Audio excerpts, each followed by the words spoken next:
नमस्कार दोस्तों, स्वागत है आप सभी का। तो प्रिय विद्यार्थियों, इस वीडियो में हम जो है राजस्थान बोर्ड की कक्षा 10वीं की जो अर्धवार्षिक परीक्षा है उसके जो यहाँ पर हम हिंदी व्याकरण, अंग्रेजी व्याकरण और संस्कृत व्याकरण के जो कौन कौन से टॉपिक है जिनसे आपके जो एग्जाम में क्वेश्चन आएंगे उनको हम यहाँ पर चर्चा करेंगे।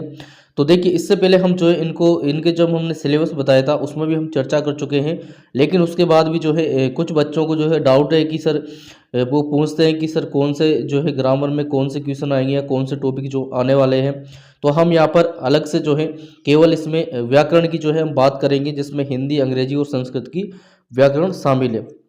तो देखिए, सबसे पहले हम हिंदी व्याकरण की बात करते हैं। तो हिंदी व्याकरण जो है अर्धवार्षिक में लगभग 10 नंबर के जो है इससे क्वेश्चन आएंगे। और इसमें देखिए कौन कौन से है। सबसे पहले हमारा पदभेद का जो टॉपिक है उसमें एक तो आपके संज्ञा है, एक सर्वनाम है, एक आपके विशेषण है और एक आपके क्रिया और अव्यय है, जो कि लगभग 4 नंबर के रहेंगे। ठीक है। इसके बाद देखिए उपसर्ग एवं प्रत्यय, ये आपके जो है 2 नंबर के रहेंगे। और इसके बाद जो है संधि और समास आएगा, जो कि आपके 2 नंबर के रहेंगे। इसके बाद जो है मुहावरे और लोकोक्तियाँ, ये देखिए आपकी पाठ्य पुस्तक की जो है पूछी जाएंगी, यानी कि जो आपके पाठ हैं हिंदी की किताब के, उनमें जो लोकोक्ति और मुहावरे यूज किए गए हैं उन्हीं को यहाँ पर जो है पूछा जाएगा, जो कि लगभग 2 नंबर का रहेगा। तो इस तरह से जो है आपके हिंदी व्याकरण में ये जो टॉपिक है वो रहेंगे। और इसके बाद जो है हम आपको हिंदी व्याकरण जो है विस्तार से जो है बताएंगे और इम्पोर्टेंट क्वेश्चन कौन से हैं वो भी आपको जो है करवाएंगे। इसके बाद देखिए हम इंग्लिश ग्रामर की बात करेंगे। तो इंग्लिश ग्रामर जो है आपके लगभग 12 नंबर की जो है पूछी जाती है। और जिसमें इंग्लिश ग्रामर में आपसे देखिए एमसीक्यू क्वेश्चन और जो ब्लैंक वाले क्वेश्चन है, यानी कि खालिस्तान वाले जो क्वेश्चन है वो आपसे पूछे जाते हैं। ठीक है। तो देखिए सबसे पहले टेंसेस के जो है 4 क्वेश्चन आपसे पूछे जाएंगे 4 नंबर के। अब टेंस में आपसे क्या पूछा जाएगा, जो है करेक्ट वर्ब फॉर्म के लिए इसमें पूछा जाता है, जो कि हम आपको इससे पहले कल हमने जो मॉडल पेपर करवाया था उसमें भी आपको बताया था कि टेंस के किस तरह से जो है क्वेश्चन पूछे जाते हैं। यानी कि उसमें क्या करते हैं कि जो है एक वाक्य दे देते हैं, उसमें आप एक खाली स्थान देंगे और उसके साथ ही जो है एक वर्ब लिख देंगे। ठीक है। अब उस टेंस के हिसाब से आपको ये समझना है कि उस वर्ब की कौन सी फॉर्म जो है उस खाली स्थान में आने वाली है। ये जो है आपसे पूछा जाता है टेंस से। इसके बाद है रिपोर्टेड स्पीच। तो रिपोर्टेड स्पीच भी आपके जो है 2 नंबर की है। इसके बाद है सब्जेक्ट वर्ब कंसर्ट, इस ये भी आपके जो है 2 नंबर के हैं। और इसके बाद है एक्टिव एंड पैसिव वॉइस, ये भी आपके जो है 2 नंबर के। इसमें भी जो है आपके 2 क्वेश्चन जो है पूछे जाएंगे, यानी कि आपको एक्टिव वॉइस दे देगा, उसको पैसिव वॉइस में आपको बदलना होगा।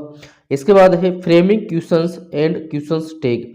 इसमें क्या होगा कि कल हमने डिस्कस किया था आपको मॉडल पेपर में। इसमें क्या पूछा जाता है कि आपको जो है आंसर दे देगा, आंसर का आपको जो है क्वेश्चन बनाना होगा, यानी कि उत्तर का आपको प्रश्न बनाना है। जैसे आप संस्कृत में बनाते हैं कि जो उत्तर होता है उसका जो है प्रश्न बनाओ, इसी तरह से ये इंग्लिश में है framing question and question tag. ये भी आपके 2 क्वेश्चन रहेंगे 2 नंबर के। ठीक है। तो ये हो गई आपकी इंग्लिश ग्रामर। और इंग्लिश ग्रामर के लिए देखिए हमने जो है आपको इम्पोर्टेंट क्वेश्चन की वीडियो इस वजह से हम नहीं दे पाए, क्योंकि इंग्लिश ग्रामर जो है इसमें जो ये टॉपिक है ये एक तरह से समझने वाले टॉपिक है, यानी कि इसमें जो है आपकी इनके जो रूल्स वगैरह है वो आपको याद होने चाहिए, तभी आप जो इनके क्वेश्चनों को कर पाओगे। हम आपको इम्पोर्टेंट क्वेश्चन भी अगर करवा देते हैं, मान लो बाई चांस अगर वो नहीं आए, थोड़ा इधर उधर उसने कर दिया, तो आपसे वो कुछ भी बिल्कुल भी आप उसको नहीं कर पाओगे, क्योंकि आपको रूल्स ही याद नहीं होंगे। तो आपको कम से कम जो है इनके रूल्स याद होंगे, तभी आप जो है इंग्लिश की ग्रामर को कर पाओगे। क्योंकि हिंदी की ग्रामर में तो आप रट सकते हो या कैसे भी याद कर सकते हो, लेकिन इंग्लिश की ग्रामर में आपको जो है रूल्स वगैरह इनके नियम क्या है वो आपको याद होने ही चाहिए।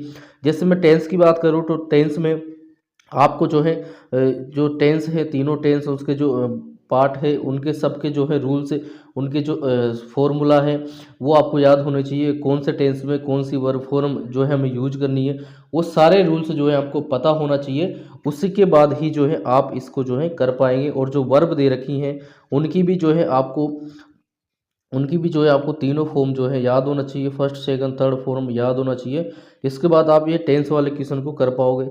ऐसे रिपोर्टेड स्पीच है, सब्जेक्ट वर्ब कंसर्ट है, एक्टिव वॉइस पैसिव वॉइस में भी जो है कहाँ से वाक्य चालू हो रहा है तो हम उसको पैसिव वॉइस में कहाँ से चालू करेंगे, ये सारे जो रूल्स है वो याद होने चाहिए। वैसे फ्रेमिंग क्वेश्चंस में भी जो है आपको याद होना चाहिए कि क्वेश्चन जो आंसर है वो किस तरह से दिया जा रहा है और उसका क्वेश्चन क्या जो है बनने वाला है। क्लियर? तो ये सारी बातें आपको याद होंगी, तभी आप जो है इंग्लिश ग्रामर के क्वेश्चन कर पाओगे। इस वजह से जो है हमने आपको जो है यहाँ पर इंपॉर्टेंट क्वेश्चन इसमें नहीं बताए हैं। इसके बाद देखिए संस्कृत व्याकरण की हम बात करेंगे, जो कि देखिए संस्कृत व्याकरण बड़ी है और इसके जो मार्क्स भी वो है भी है लगभग 25 नंबर की जो है आपके संस्कृत व्याकरण है। क्लियर? अब इसमें देखिए सबसे पहले अब इसमें देखिए किस तरह के क्वेश्चन आएंगे आपके, बहुविकल्पात्मक यानी कि एमसीक्यू क्वेश्चन आएंगे। इसके बाद है आपके रिक्त स्थान पूर्ति वाले क्वेश्चन आएंगे। अति लघुरात्मक यानी कि एक एक नंबर वाले क्वेश्चन आएंगे, और लघुरात्मक यानी कि दो दो नंबर वाले क्वेश्चन भी इसमें से जो है पूछे जा सकते हैं। ठीक है? अब देखिए सबसे पहले हमारा टॉपिक रहेगा इसमें संधि। संधि में आपके दो ही संधि इसने दे रखी है, व्यंजन संधि और विसर्ग संधि। व्यंजन संधि में भी ये जो इनके प्रकार है और उसमें विसर्ग संधि में ये इनके प्रकार है, जो कि लगभग 4 नंबर के आपसे क्वेश्चन पूछे जाएंगे। और इसमें भी किस तरह का क्वेश्चन पूछा जाता है, 4 में एक क्वेश्चन तो 2 नंबर का इस तरह का पूछा जाएगा कि आपको कोई भी शब्द वो दे देगा, उनका आपको क्या करना है, संधि विच्छेद करना है और उसका नाम लिखना है। ठीक है? यानी कि जो अधोलिखित शब्दाना संधि विच्छेद करत्वा और उनकी जो संधिना नापानी लिखत, यानी कि संधि का नाम भी आपको जो है लिखना है। तो इस तरह से आपको ये क्वेश्चन करना है। एक और इसी के साथ जो है इसी संधि का जो है एक क्वेश्चन 2 नंबर का इस तरह से पूछा जाता है कि जैसे उसने 2 शब्दों को दे दिया तोड़कर प्लस करके, ठीक है, उनका जो है संधि पूरा जो है उस शब्द को आपको मिलाकर लिखना है और उसमें क्या जो है उसमें कौन सी संधि जो है यूज हो रही है उसका नाम आपको लिखना है। तो इस तरह से ये क्वेश्चन जो है पूछा जाता है। उसी तरह से समास में भी जो है देखिए आपके अविभाव समास है, कर्मधारय समास है, द्विगु समास है, बहुव्रीहि समास है और जो है द्वंद्व समास है। ठीक है? तो ये आपके लगभग जो है 3 नंबर के रहेंगे। इसमें भी जो है आपसे जैसे संधि में क्वेश्चन पूछा जाता है कि जो है समास यानी कि कोई भी शब्द उसने दे दिया उसका समास विग्रह करो और उस समास का नाम भी लिखो, और एक जो है समास विग्रह करके आपको देगा और उस शब्द को लिखना है और उसमें जो समास यूज हुआ है उसका नाम आपको लिखना है। इसके बाद देखिए कारक आपसे जो है पूछे जाते हैं। इसमें देखिए क्या पूछा जाएगा, इसमें देखिए विभक्ति जो है पूछी जाएगी कि कौन सी विभक्ति किस शब्द की यूज की जानी है। इसके बाद जो पढ़ते हैं, पढ़ते में देखिए यहाँ पर जो है इतने सारे पढ़ते आपको लिखे गए हैं, तो इनमें से जो है आपके पूछा जाएगा, जो कि लगभग 3 नंबर का रहेगा। यानी कि कुल मिलाकर जो है आपकी संस्कृत की व्याकरण जो है बहुत बड़ी व्याकरण है और इसके जो है हम इम्पोर्टेंट क्वेश्चन जरूर आपको करवा सकते हैं, वो आपको करवा देंगे। इसके बाद देखिए अव्यय पद है। अव्यय पद में जो है सामान्य परिचय आपसे पूछा जाएगा और वाक्य में जो है अव्यय का प्रयोग किस प्रकार से करेंगे वो आपसे पूछा जाएगा। इसके बाद उपसर्ग है। उपसर्ग में आपसे ये वाले जो उपसर्ग है इनसे ही जो है आपसे क्वेश्चन पूछा जाएगा, जो कि 2 नंबर के पूछे जाएंगे। इसके बाद जो है शब्द रूप है।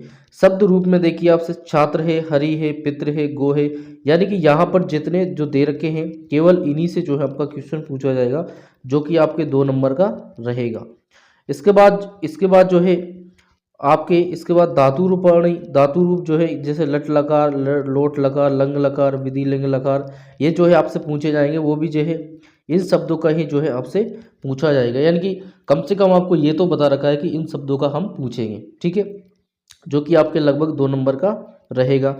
इसके बाद जो है संख्या ज्ञानम 100 तक अग्रे, यानी कि 100 तक अग्रे का मतलब 100 से ऊपर वाली जो संख्या है उनका जो है आपसे संस्कृत में जो है नाम जो है पूछा जाएगा। जैसे मान लो उसने दे दिया कि 125 को संस्कृत में क्या कहेंगे, क्या उसने दे दिया कि 950 को संस्कृत में क्या कहेंगे, ये आपसे जो है 2 नंबर का पूछा जाएगा।